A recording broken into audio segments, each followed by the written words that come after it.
to be very short, but I don't know how it's going to look like until we get into it first.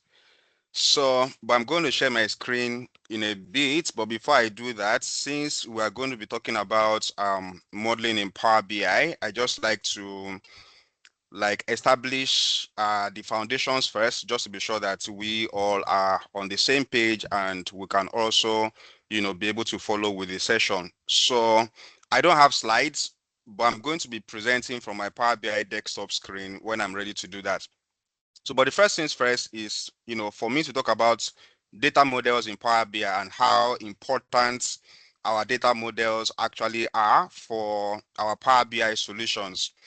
So one thing we realize as Power BI professionals or Power BI learners or whichever one you would like to call it, is that we have like different layers of activities and tasks that we have to carry out inside of Power BI, before we are able to come out with the final solution at the end of the day. Now, if you don't think about it in layers, then you may struggle sometimes when there are issues. And trust me, there are always issues. So it's always good for you to be able to think about your solutions in terms of layers, right? So we have the Power Query layer, for example, where we get to prepare the data. Now, where most people now miss it is the fact that once you click close and apply inside of Power Query and you are loading your data, you have to think about it that your data is actually going into your model. Okay. Now, most people just think I've loaded data into my Power BI, which is fine, but in the actual sense of it, your data is sitting inside your model, and everything you now do from there, from visualizations, from reporting, from writing your DAX formulas and all of those things, everything you do after leaving Power Query basically is being powered by your model. So your model essentially is the entire engine of your Power BI solution, right? And that's why we always say that the most important aspect of your Power BI solution is your data model. But if you want to think about it, everything is important. Why? Because, your presentation is what people use to make decisions at the end of the day. So that is extremely important for people to make the right decisions.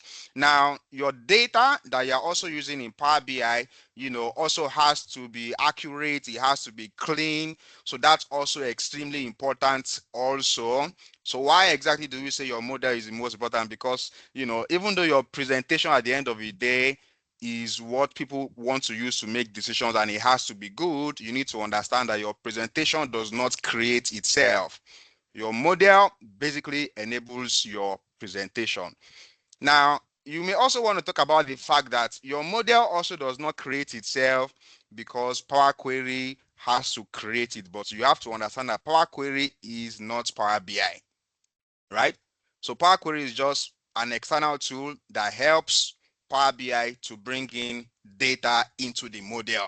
So as far as Power BI is concerned, your model is actually the most important aspect of your solution, which also means that you have to spend a lot of time to make sure you understand your model, because your model is what determines what is going to be possible or what is not going to be possible in your reports and your dashboards. Your model is also what's going to determine what is going to be simple and what is going to be complex for you to create in your report and your dashboard. Your model will also be the one to also decide whether your reports and your dashboards are going to be efficient or they are going to be inefficient. So everything basically revolves around your data model. Now, in my experience supporting people and also, teaching people as well, I've realized that there are certain issues that can happen in your model that you may have to spend a lot of time actually trying to figure out, most times due to limited knowledge of or limited understanding of Power BI data models. Most times is due to that. However, I'm going to be sharing some of those things, in this session, so that next time you encounter any issue like that, you can easily and quickly identify where those problems are most likely coming from. So many of them are going to be related, but at the end of the day, they can be different issues altogether. All right. So if you are ready for this one, can you hear me to type ready in our chat? So just to make sure that you are not going to sleep in this session. So keep your fingers active. So let's type ready. Let me be sure I have some people that are following me before I present. 1, 2, 3. Somebody is like ready raised to power 17. All right. So I'm going with 1, 2, 3, 4, 5, 6 people. I'm going with 7 people at the moment. So anybody that types ready will be eligible for asking questions. If you don't type ready, you are not eligible for questions. All right. So at this point, I'm going to disappear my face and share my screen so that I can manage bandwidth and, we can all enjoy the presentation together. So I'll be presenting from my Power BI desktop. This is not really a presentation that is 200% prepared for. So I'll just go with the flow. All right. So I'm going to start first by trying to describe what I have here. Sorry, I'm hiding my chat screen at the moment. I'll bring it back up once I want to check. I just want to focus on my presentation first. So I have some very simple data tables for us to work with so that we can easily see, where those issues are coming from and understand them in terms of concepts rather than in terms of big data. So it doesn't have to be with very large data sets. All concepts basically can be applied regardless of the kind of or the size of your model, as the case may be. So I have a couple of tables here, but I'm just going to go through them one after the other as we present each of the cases. So case number 1 we are going to present is the very simple one and a very basic one that we must have been used to, is that when you create a visual on your canvas and you realize that all the values are the same thing for every category that you have. So by that, I'm referring to this as my categories and I'm referring to this as my values. So once all the values are the same, then that's very easy to fix as long as it is not a DAX problem, because sometimes you can actually write a DAX measure that will return all of these. But I'm talking about the fact that when you write or when you are visualizing something and you expect to see different values for each of the categories, but you are seeing the exact same value, that's usually due to the fact that there is no relationship between the tables or the data tables that you are using for that particular visual. So I'm going to be using table visuals for most of them, but you have to understand that both tables and charts are all just different types of visuals. So so first thing, of course, you have to do is you want to identify, first of all, what are the data tables that are supplying your visual. So once you click on your visual that way, you are able to identify which data tables are supplying it. So you can see that right here. So these are coming from actual sales and product. So because the entries in this visual are coming from 2 different tables, obviously they have to be related, they have to be connected. So you go to your model view, and one way to actually manage your models better is always make sure you create new layout views, so that you can easily isolate each table one by one and troubleshoot easily. So I'm going to create my new layout and I want to bring in actual sales, and I think the other one there is product. So this basically shows that these 2 tables are not connected. If you go to the all tables, obviously, it's difficult for you to see that like this, because in the all tables layout, all the tables are there and you have so many relationships flying around. Everything here basically looks like an old house in Lagos with a lot of wiring issues. I don't know about other states, but I'm sure that in Lagos, if you visit any old house in Lagos, you see how the wiring basically looks like. So that's what the all table looks like. Like this, you will not easily find that product and actual sales are not related. So what do? Always create your new layout and then drag those tables into the layout canvas. Then you can easily see what the issue is. So now I just need to connect my product ID to my product ID here, and everything should be fine, hopefully. So once that's done, if I go back to my reports now, it now works, right? So that's just one end of it. So once you create your model relationships, everything should be fine. Now, the other part you may have wondered or you may be asking yourself is, before this relationship was created, if I just go back here to my model and probably uncheck this make relationship active and save and go back there. So you see that there are three categories here, but once I create the model relationships, it becomes two. I'm going to come back to that one later. So try to remind me. I'll come back to that later. So that's the first case, and it's easy and usually very straightforward. So let's go to the second case. So this second case looks very much like the first case, isn't it?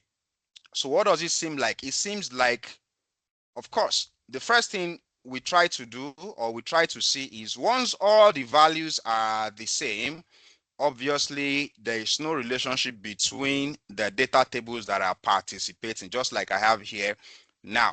So first thing, I'm going to identify which data tables are participating inside this my visual. So again, you can easily see the ones that are marked, my locations and my target. So again, I'm going to go back to my model view and I can try to remove this one from this layout and bring in locations and what? Locations and targets. So once I bring in location and targets, I can see that they are not related, and that's the reason why all the values are going to be showing the same thing. Now I'm going to try to create the relationship. So location ID is going to be connected to location ID here. Let me just click save. All right, so once I click save, I have this error that says there are ambiguous paths between actual sales and products, and then actual sales to products and actual sales to locations, to targets, to products. There's an issue here. Now, this message is very, very difficult for you to understand or for you to grasp, right? But the point is, the moment you see this ambiguous relationship path and your model seems to be okay, and you are trying to create a new relationship and you encounter that issue. Now, most times when you have that issue, it is because there's a bi-directional relationship somewhere inside your model, right? And we're going to walk through it together. So it can be very, very complex, but I will try to be gentle and see how we can walk through that relationship, ambiguous relationship part together. You see, once something becomes ambiguous, then it is really, really ambiguous. So if I go to my model view right now, I can try to open up my manage relationships, right?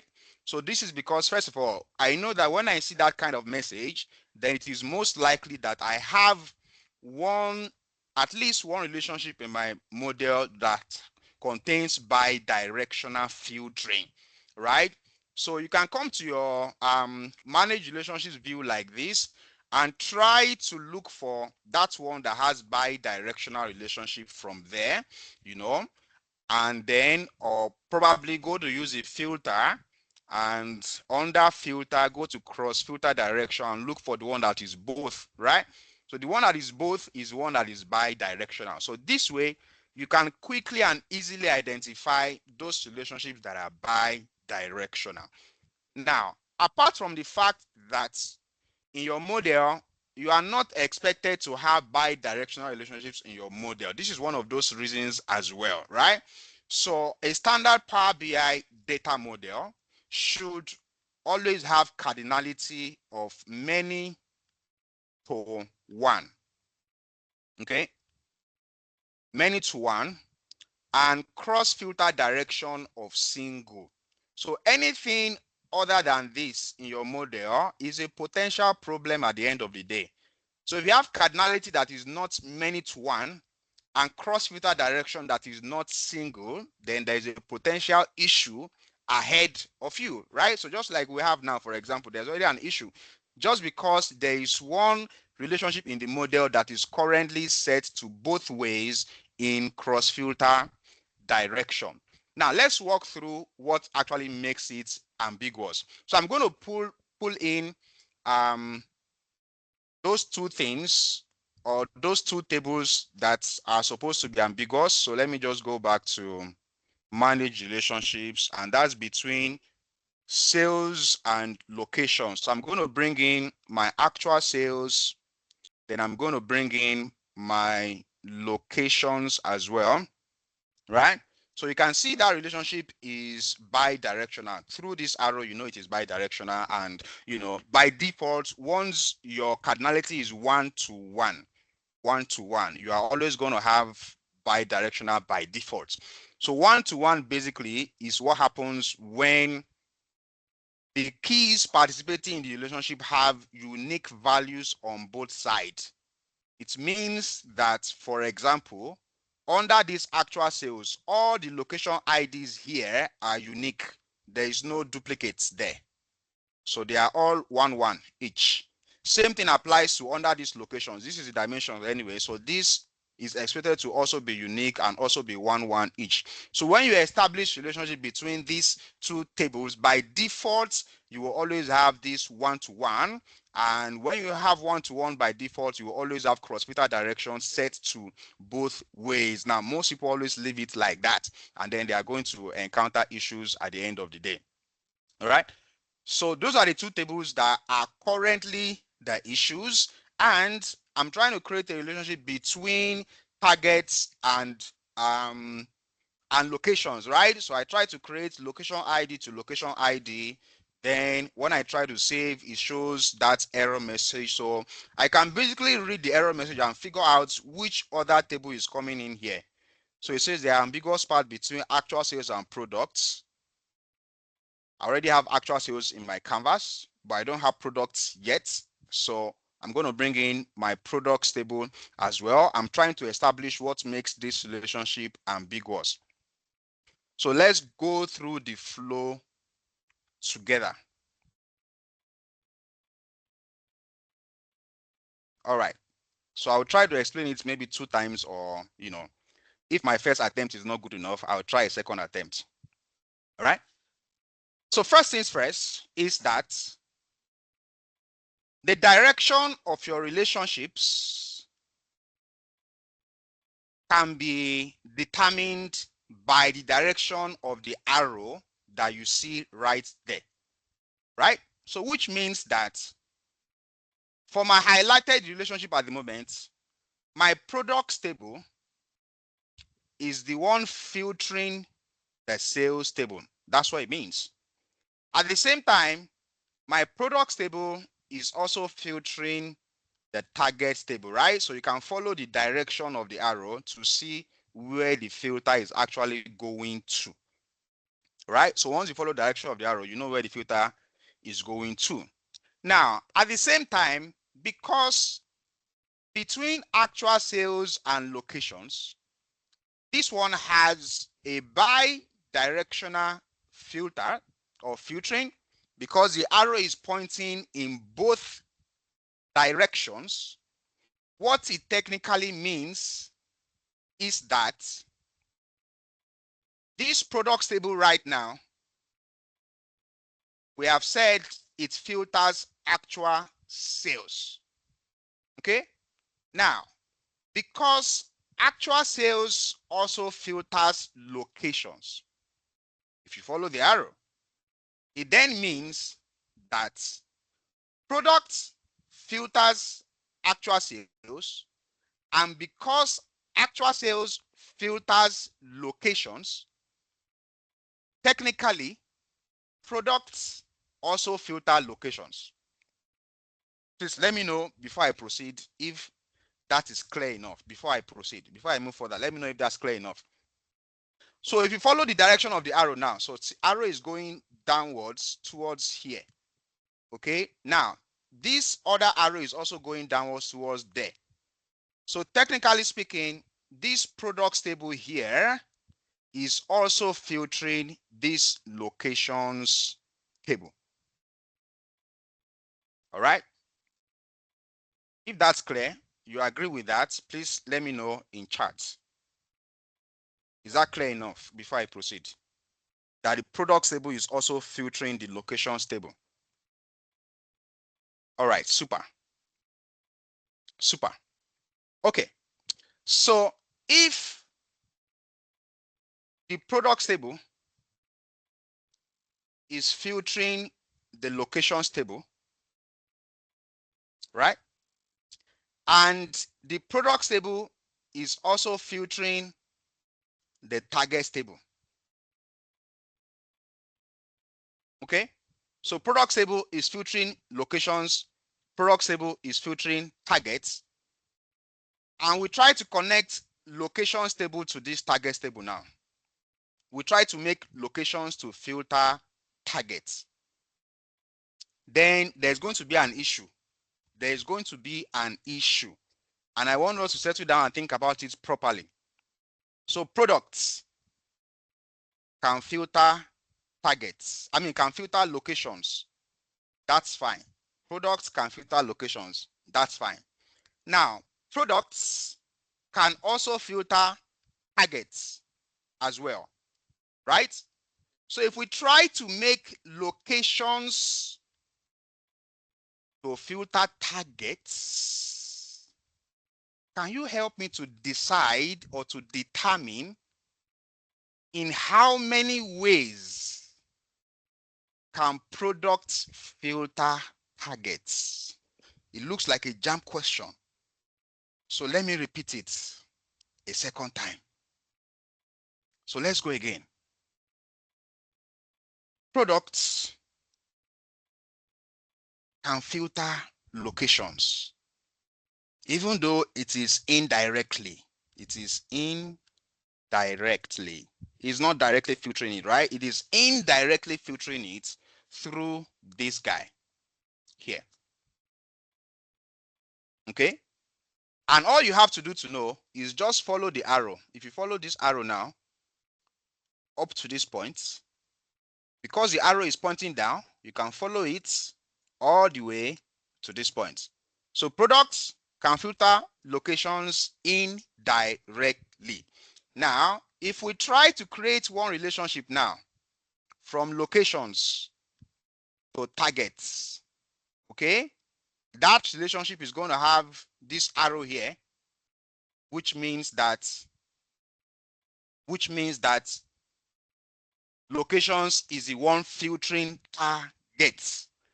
Do you agree that if we are able to create this relationship here, okay, if we're able to create that relationship here, do you agree that it means that products can filter targets? Forget about this one here. Don't think about this one. Okay, don't think about this one. Do you agree that products can filter targets here? If you just follow this arrow down to sales, down to production, to locations. Now, if we now also create that relationship between locations and targets, it means that through that same path, it means products is filtering targets through that same path. Does that make any sense? Does that make any sense? That is really, really ambiguous, right? It is ambiguous. Now, if that is the case, then we are creating an ambiguous situation because products is already filtering targets directly.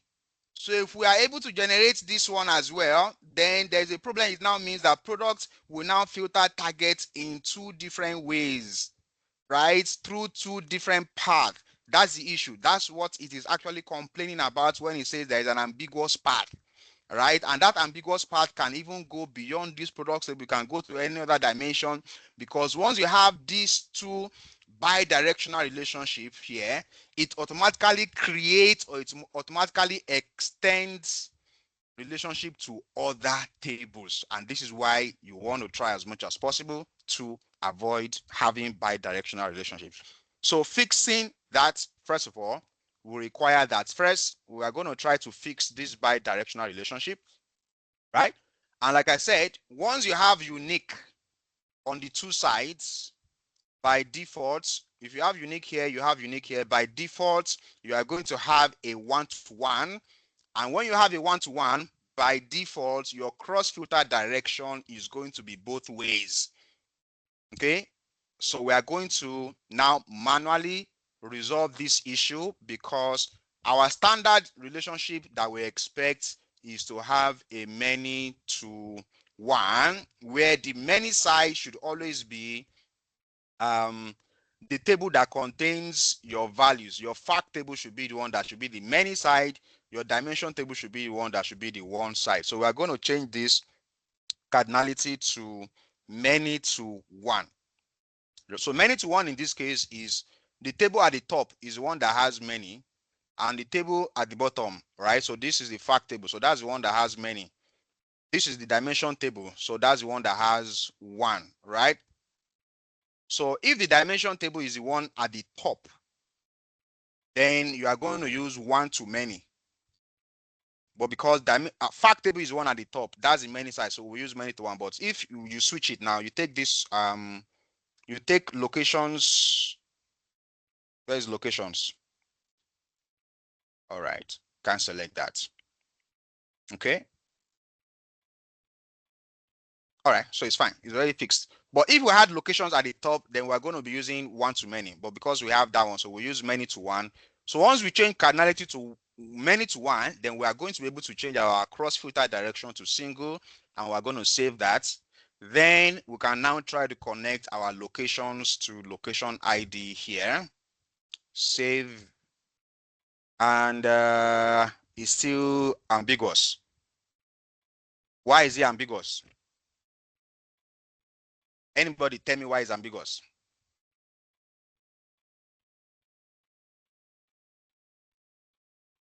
Somebody.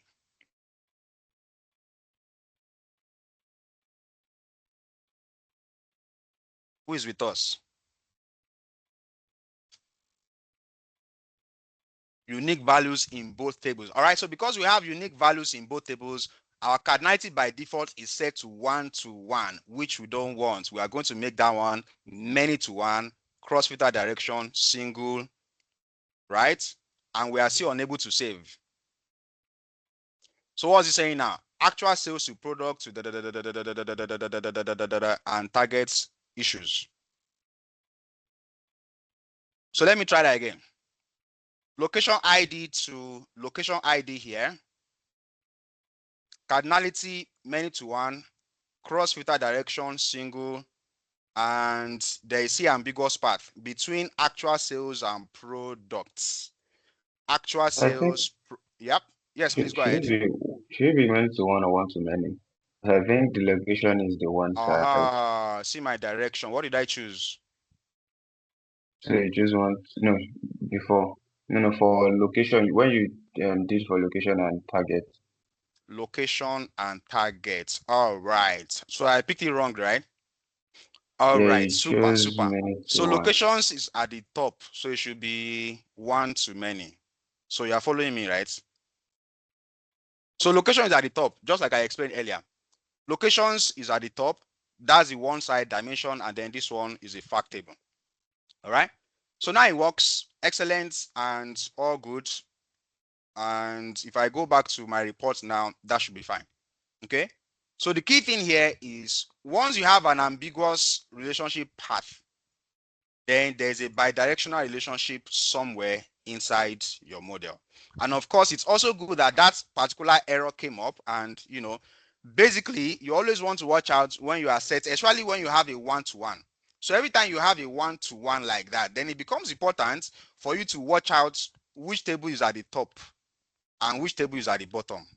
Very, very important, right? So because typically your relationship is supposed to filter from dimension all the way to fact. That's how it's supposed to be, right? So from dimension to fact, not the other way around. You should not go from fact to dimension. So every time you have this one-to-one issue, always watch out for which table is at the top and which one is at the bottom. Even though I explained it, I also missed it out when I was trying to create that relationship myself. All right. So that's case number 2. Let's go to case number 3. So case number 3 is also a relatively simple one, when there is a blank category in your visual like this, then it means that there are certain categories in your tables, in your dimension table, in your fact table rather, that are not available in your dimension table. Again, you always want to establish which tables are participating in that visual first. So if I select this visual now, I can see the tables that are participating, actual sales and groups, right? So the fact that one of the groups here is empty basically means that there is a certain group that has numbers, that has sales, maybe one, maybe multiple, that have sales values, but those groups do not exist in my dimension table of groups, right? So this is what this one basically shows. Now, if you want to figure out, where they are coming from, one way for you to do that is, or one way I always used to do that is to go to my actual sales table now, right? So this is between actual sales and groups. So what I'm going to do is I want to figure out which group, which of these group IDs does not exist under groups. Okay, because this is a small table, this is a small data set, I can easily identify that, because if I go to my groups, I have 1 and 2. But if I go to my actual sales, I have 1, 2, and 4. So it means that there is group ID 4 that has some sales, but that group ID 4 does not exist in my groups table. So that's why you are going to see the sales value for that group ID 4, but we don't know what group ID 4 is. So that's going to be empty. It's easy for us to see it this way because it's a very small data set. But what you can typically do to identify those groups in particular is, in your table view like this, you can create a new column. You don't have to give it a name because you are still going to delete it. This is basically an investigation technique. So you can use the formula related. You are trying to fetch the related values or tables that can be related to the groups, right? So let's bring all the group IDs that can be related here. Once you bring them, it will bring the ones that have matches, or the ones that can match, and the other ones are going to be empty. You can do a filter and pick out the blanks. Then you are going to see the group ID that is the culprit, right?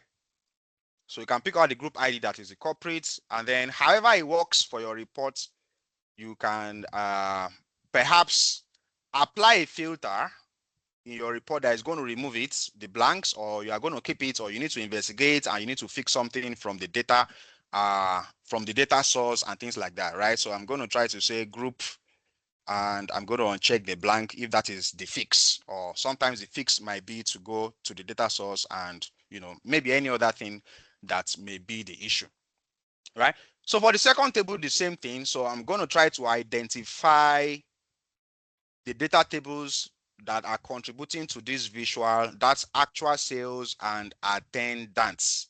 So if I go to my table view, I can apply the same thing. So this one has attendance. I can see Olu J and Peter O. If I go to my attendance, small data set, Olu J and Peter O, it seems to be like exactly the same thing. So, but I can use the technique again to figure out which one of these actually is the issue. So new column doesn't need to have a name. Let's bring out all the related values from the attendance table. The ones that has values are going to be there. The ones that do not have value is going to be empty. So I'm going to filter that one. And this basically shows that there is a particular Peter O that is not there. When you check your attendance, you see Peter O. Now, most times when you have an issue like this, it is mostly due to extra spaces, right? Because if you see Peter O and it's still showing you that Peter O is not there, That means those two pita holes are not the same. They are different. Now, most times when you see things that are the same, but the model tells you that they are not the same, most times it is because one of them probably contains extra spaces or some invisible characters, right? So for that, you probably want to go to your query. I don't know if this is going to work. Never tried it, but let's try. But one fix is you can see the one that has the extra spaces there. It is visible, but sometimes it might not be this visible if the extra space happens to be the last character, right? So it is because this extra space is in the middle. So we're going to try to select that column, go to transform and format and trim. That doesn't work. So it means in this case, so trim in this case basically wants to trim from the extreme end. So it means that for this one now, we are going to try to right click on this value because we can see it easily, replace the values so that we can replace this pita with an extra O with a pita without the extra O and click OK, right? So if that fixes it, then we can close and apply and it should work. Now, sometimes what you probably also want to do, if you don't want to go through the query routes, for a different kind of quick fix, is if you click on the drop down for this attendant, if it's showing you 2 here and the other one that is the dimension is also showing you 2, that means it is fine. That means it is the same 2, right? All things being equal, but there can be some really special cases sometimes. Okay, all right, so let's go to case number 4. So case number 4 is one common one that give people sleepless nights, sometimes sleepless weeks in some cases, maybe sleepless months for some people, I don't know. But I've seen people that have gone sleepless. It's so difficult for me to call sleepless. People that have gone sleepless days because of this issue. Now, this one is usually caused by our days tables or our calendar tables, right? Now, the first thing we have learned or that we have established is the fact that when there is an issue on your visual, you want to establish, first of all, the tables that are participating on that visual. So when you select the table, you check on your data panel which tables are marked, they are the one participating. So if you can see values from one table, but the category is not displaying, we have established one thing first. It means that those categories don't exist. That's what it means. Those categories don't exist. So for this case number 4, right now, the fact that I have month from my calendar table and sales, but the months are blank, simply means that if I check in my model right now, I'll just create a new layout, my actual sales and my calendar table, I can see there's a relationship there. And if I try to confirm that relationship, it is between date and date. That seems to be okay. If I try to check in my table view visibly, which dates do I have on the actual sales? I have January 1, 2025. I have February 1, 2025, just taking samples.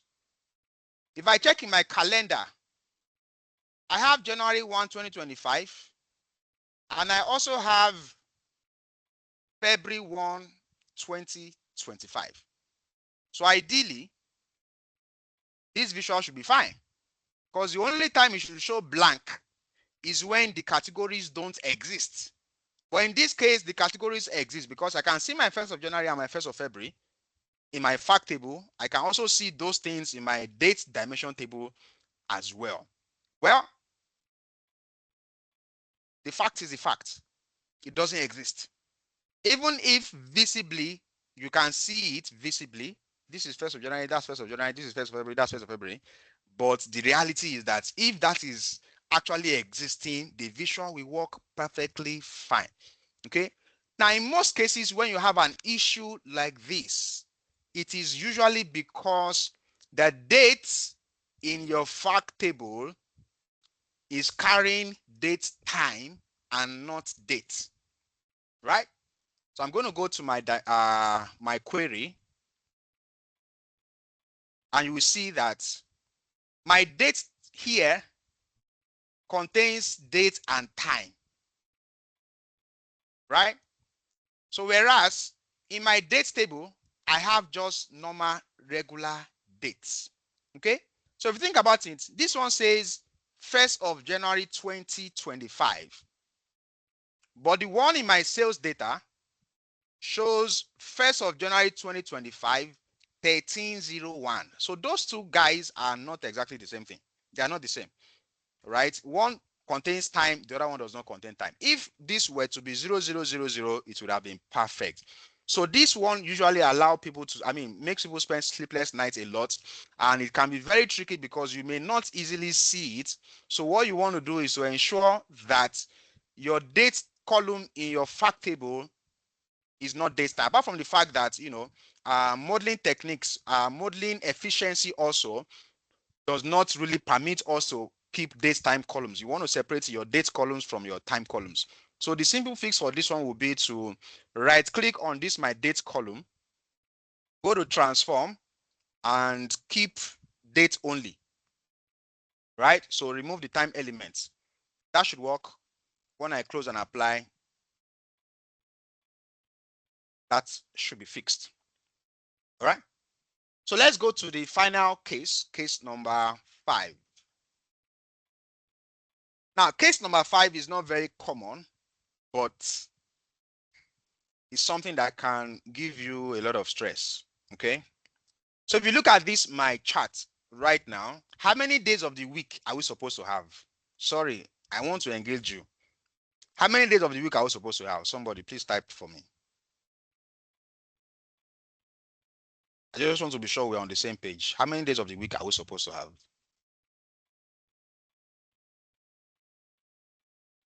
7 days. Thank you, Francis. All right, thank you. So we're supposed to have 7 days of the week. Now, if you look at this, my chart, I have 1, 2, 3, 4, 5, 6, 7, 8. Can you identify the issue for me? Can you see what the issue is? I have 8. Why do I have 8? Anybody? Can anybody see why I have 8? So I have 2 Saturdays. 2 Saturdays showing. Right? Now, typically, when you see something like this, the first thing that comes to your mind is that the 2 Saturdays are not the same, isn't it? So what do? You try to figure out, okay, so these 2 Saturdays, they must be different. They have to be completely different. So what do? You go to your transaction, you go to your table where that particular thing is coming from, because in this case, everything is coming from this transactions table only. So I'm going to go to my transactions table, and I'm going to filter the days, and I have 1, 2, 3, 4, 5, 6, 7. 7. Only one Saturday. So how come here I have 2 Saturdays? This one will give you a headache. Yes, it will give you a lot of headache. So, but the cause of this is usually, that is when it is not, when the 2 Saturdays are not different, right? They are the same thing, but it's appearing twice. It's usually because if you manage to have a helper column for sorting, which you would typically do for days of the week, for months of the year, and things like that, and you now specify 2 different numbers for one of the values, you are going to encounter an issue like this, either by mistake or by whatever. So once you have 2 different values, you will see it, because look at this particular one. Saturday is 7 here for my day sort, because I'm sorting the days by this column, day sort. But if you look at the second one, you will see that Saturday here is carrying 8. Simply because of this reason, your visuals will come out that way. So also, I guess, should be an easy fix, right? easy fix, whichever way you want to do it. If it's easy for you, you can go to your query, edit your query, and figure out whatever pattern works best. Like in this case, you can use replace values to replace 8 with 7. I know I don't have 8 anywhere, so replace 8 with 7, close and apply. That should fix it, right?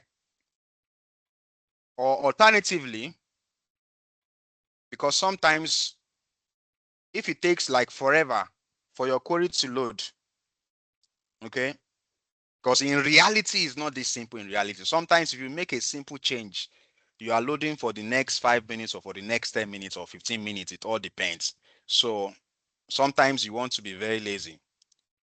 You can create a new column. That's usually fast, right? It can be expensive, but you balance things out. I'm going to create a new sort. Easy. Create a new sort.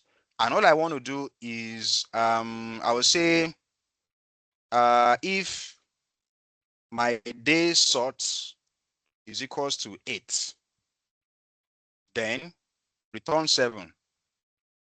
If not, return my normal day sort.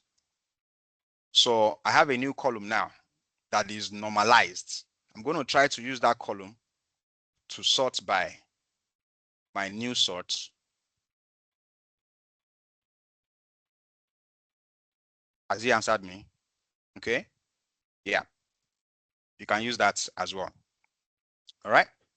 So any questions? I saw someone's hand the other time. Questions? And I also hope that you've been able to learn or pick up one or two ideas from this. I don't know which of the cases you must have encountered before. So do we have any questions? Let me stop sharing my screen. So I saw a hand, but I can't see the hand anymore.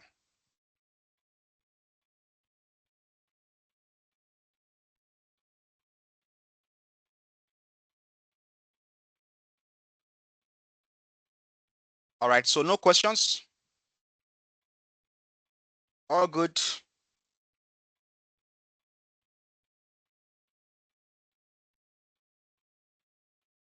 Thank you, Blessing.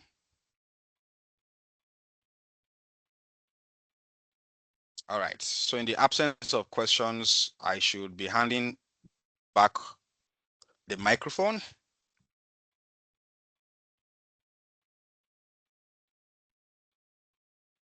Francis, are you there?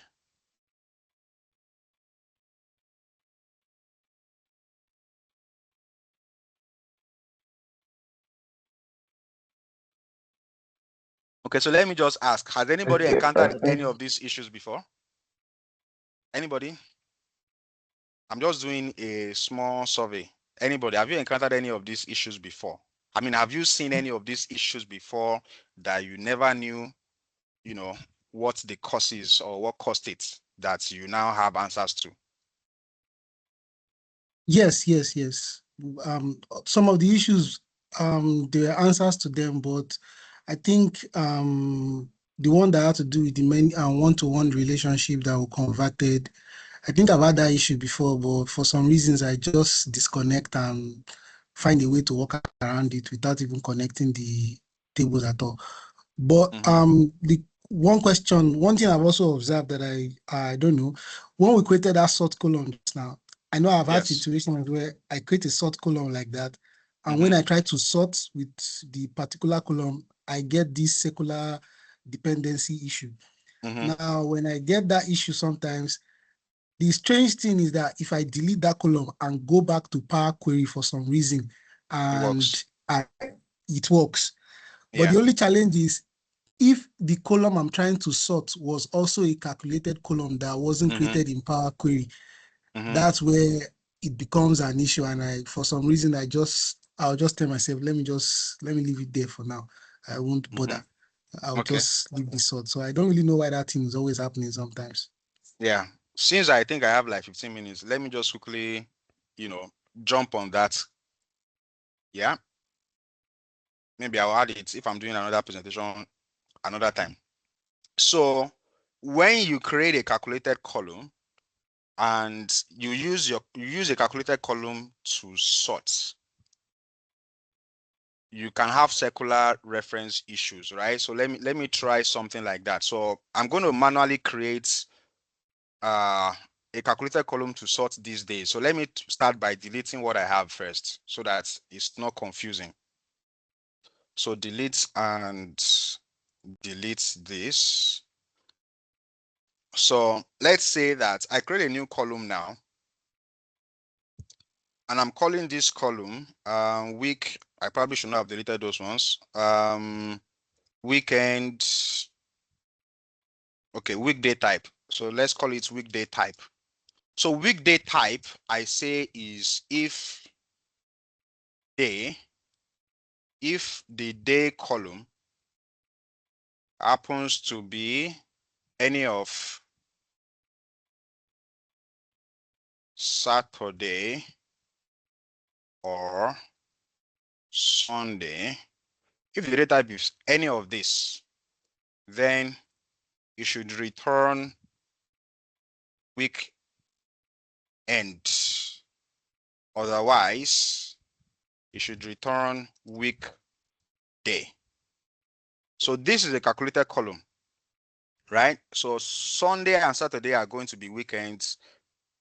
The other ones are going to be weekdays, right? So now let's say I try to create a visual based on that. So let me remove day and use weekday type. So I have weekday, weekend. Now I want weekend to show first. I want to sort weekend first. I want that to be, programmed automatically from the model level. So I don't have to use this one to now say sort in ascending or descending, right? So I want to program it from the model level. So I'm trying to create, I want weekend to be 1 and weekday to be 2. So if I try to create a new column now for sorting the weekday types, right? So weekday type sort. And I say if weekday type is equal to weekend, then 1, else 2. So that weekend will always be first. So if I now say, okay, this one now, sort it by the weekday type sort, then I'm going to have my circular dependency issue, right? So now the simple fix for this one is that as long as this first one is a calculated column, or as long as, most times that's where the issue always comes from, right? It's because it's a calculated column majority of the time. So what you need to do is either you go and use Power Query to fix this weekday and everything from Power Query all the way, or the exact same formula that you have used to create this one is the same formula you need to use to create the sorting, right? I don't know if that makes sense. Why? Because this particular column, this particular column of weekday type is based on day. Okay. You need to make this sorting to also be based on day as well, right? Because if you create your sorting column out of the column you want to sort, you will have circular dependency. Let me say it again, right? So you need a column to sort weekday type. Whatever you want to create to sort weekday type, it should not use this weekday type as a source. This weekday type should not come in as an input. If it comes in as an input, you are going to have circular dependency. So don't make it be the input for this one, right? So the simple solution is whatever you have used to create this is the same thing you need to use to create the sorting. So this sorting now, I'm going to just replace it with that same formula, right? This one will be the sorting one. Now, instead of if day in Saturday and Sunday, weekend and weekday, this will now be 1 and 2. So this will be 1 and this will be 2. You just have to repeat the same pattern that you have used for the calculated column and then try to sort by weekday type sort and it should be fine. I don't know if I was too fast.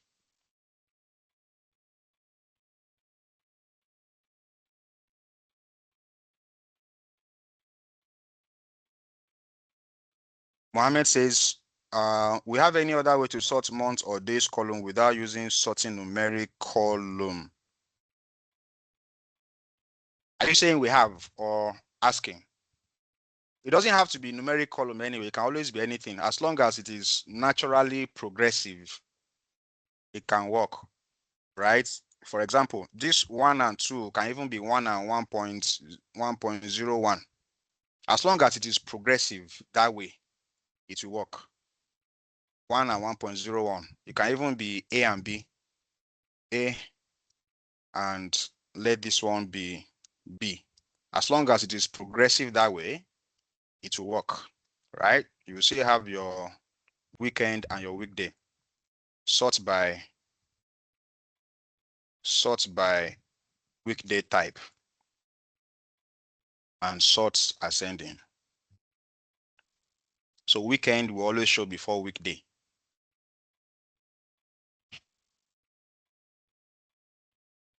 All right. Any other question?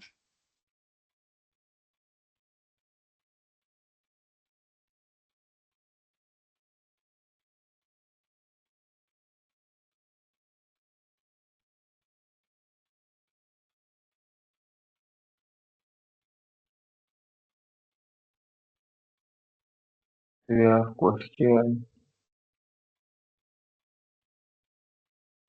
Okay, what do I see? I'm asking about day column where we use day sort column to sort. Is any other way to do it? I'm not aware of any other way to do that because typically once your column contains text values, then you must have a column that shows the order in which those text values should appear. Do you understand? So if you have like Saturday, Sunday, Monday, Tuesday, they are text values. So you need a helper column that will determine in which order those things should appear. So you have to give Saturday number 1 if you want Saturday first, Sunday number 2 if you want Sunday first, right? Either you do that or you can use A, B, C, D, E, F, G, H if you want. That's what I was trying to describe. But there has to be a column that basically determines, a different sorting order for those values.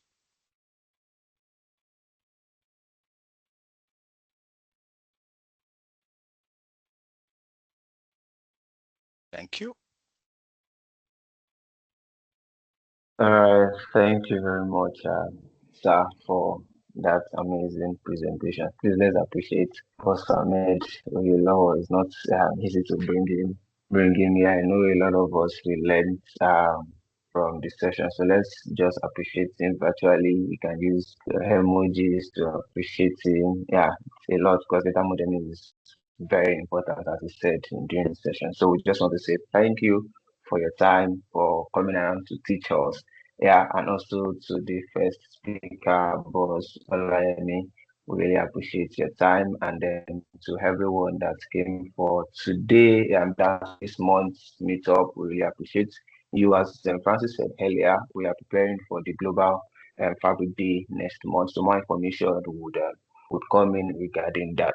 Okay, before we go, as our usual tradition, so let's have a virtual picture. Yeah, so let's on our video. Let's take our virtual picture.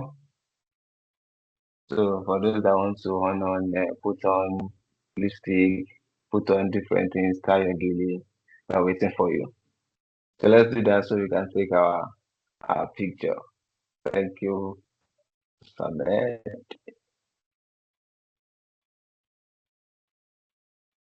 It's just me and you that are here now. I'm waiting for others. Hopefully they join. Okay, very kind of person has joined as well.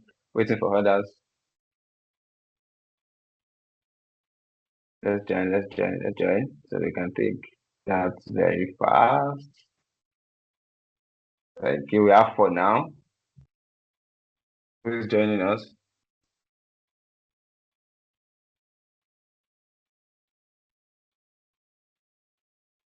Who's joining us? Okay, I think I'm saying, let's say, so so we take the picture. Are we still waiting for another person? Okay. Okay, hold on.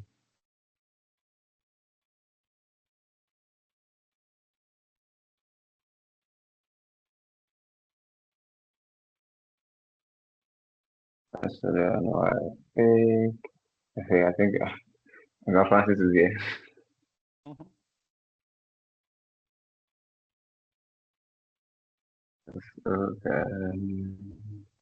Okay, let's have more. Let's do different style. Let's not just do one style. Which time?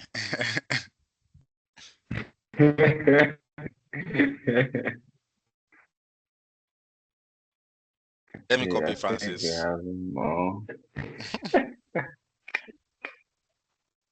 Okay, it's like this.